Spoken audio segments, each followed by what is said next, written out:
পাবনায় ইকবাল হোসেন ফাউন্ডেশনের খাবার পানি ও স্যালাইন বিতরণ।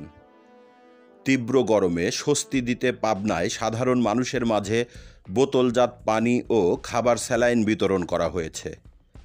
আমেরিকা প্রবাসী পাবনার কৃতি সন্তান শালগাড়িয়া নিবাসী আব্দুল জব্বারের ছেলে বিশিষ্ট সমাজসেবক ইকবাল হোসেনের নাম দ্বারা পরিচালিত গত 2 বছর ধরে পাবনায় মানবতার সেবায় গরিব দুঃখী অসহায় মানুষের সহযোগিতায় কার্যক্রম করে আসছে ইকবাল হোসেন ফাউন্ডেশন।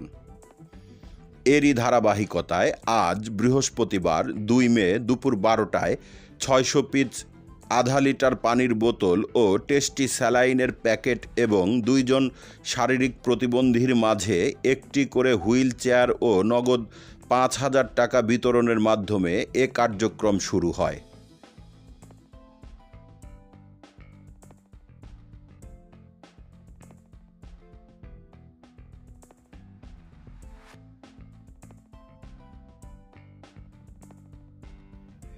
এর আগে এক সংক্ষিপ্ত আলোচনায় বক্তব্য দিয়ে ইন্ডিয়ান ইন্টারন্যাশনাল ফুটবল টিমের সাথে খেলে জয় ছিনিয়ে আনা পাবনা মানসিক হাসপাতালের সাবেক কর্মচারী, পাবনার কৃতি সন্তান, সাবেক ক্রীড়াবিদ কালাদা নামে পরিচিত শারীরিক প্রতিবন্ধী কালাকে হুইল চেয়ার প্রদানের মাধ্যমে এ কার্যক্রম উদ্বোধন করেন পাবনা পৌরসভার সাবেক চেয়ারম্যান জহুরুল ইসলাম বিশুর ছোট ভাই ফারুক আহমেদ বিদ্যুৎ।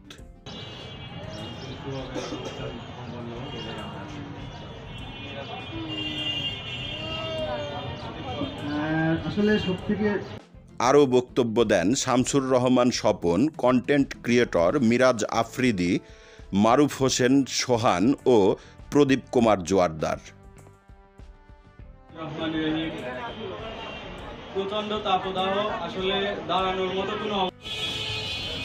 পথচারীরা বলেন, ইকবাল হোসেন ফাউন্ডেশনের এই মানবিক কাজ প্রশংসনীয়।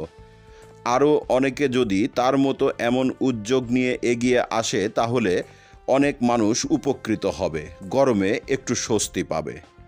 সেখানে আরও উপস্থিত থেকে পানির বোতল ও স্যালাইন বিতরণ করেন সাধক বাউল তোজামুদ্দিন, উদয় সরকার, মশিউর রহমান বিপ্লব, ডেস্টিনেশন পাবনার সদস্যরা, এছাড়াও বিভিন্ন শিক্ষা প্রতিষ্ঠানের শিক্ষার্থীরা।